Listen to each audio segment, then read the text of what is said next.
জিয়াউর রহমান ছিলেন বাংলাদেশের প্রথম স্বাধীনতার ঘোষক।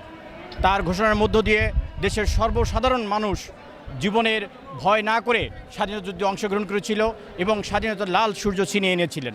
কিন্তু অত্যন্ত দুঃখের বিষয় হলো তার মতো একজন সৎ, নিষ্ঠা এবং আদর্শবান সৈনিককে এদেশের মানুষ, এদেশের ষড়যন্ত্রকারীরা টিকে থাকতে দেননি, বেঁচে থাকতে দেননি।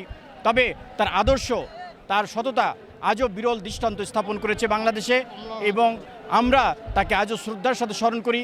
এবং জিয়াউর রহমান ছিলেন একজন আদর্শের প্রতীক, তিনি ছিলেন সততার প্রতীক।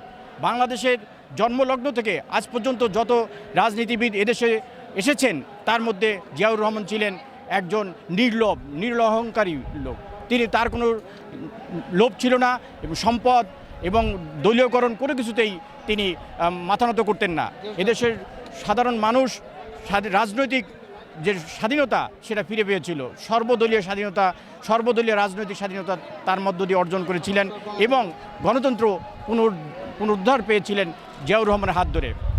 আজকে জিয়াউর রহমানের 43তম শাহাদাত বার্ষিকী, আমরা আজও তাকে শ্রদ্ধাভরে স্মরণ করছি এবং দেশ ও জাতি তাকে শ্রদ্ধাভরে স্মরণ করে।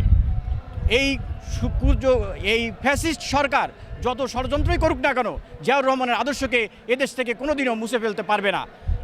তার সততা, তার আদর্শ, তার নিষ্ঠা তারকার মতো জ্বলজ্বল করে আজও বাংলাদেশে দৃশ্যমান, এবং আগামীতে আমরা তার আদর্শকে পুনরুদ্ধার করার জন্য এবং মানুষের ভোটাধিকার প্রতিষ্ঠা করার জন্য আমরা আমাদের সংগ্রাম চালিয়ে যাব, এবং এদেশে গণতন্ত্র প্রতিষ্ঠিত হবে, এদেশে সাধারণ মানুষের ভোটাধিকার প্রতিষ্ঠিত হবে। মানুষের হৃদয়ে, মানুষের কল্যাণের মধ্য দিয়েই, মানুষের স্বপ্নের মধ্য দিয়ে তিনি বেঁচে থাকবেন আজীবন। এই বাংলাদেশ যতদিন থাকবে তাকে কেউ মুছে ফেলতে পারবে না। শত ষড়যন্ত্র হয়েছে, এখান থেকে তার কবরকে উচ্ছেদ করার ষড়যন্ত্র হয়েছে, এবং তার আদর্শ মুছে ফেলার জন্য অনেক চেষ্টা করা হয়েছে। এই ফ্যাসিস্ট সরকার কোনোভাবেই তার আদর্শকে মুছে ফেলতে পারবে না। এদেশের সাধারণ মানুষের মনে তিনি আজীবন স্থান করে নিয়েছেন এবং থাকবেন।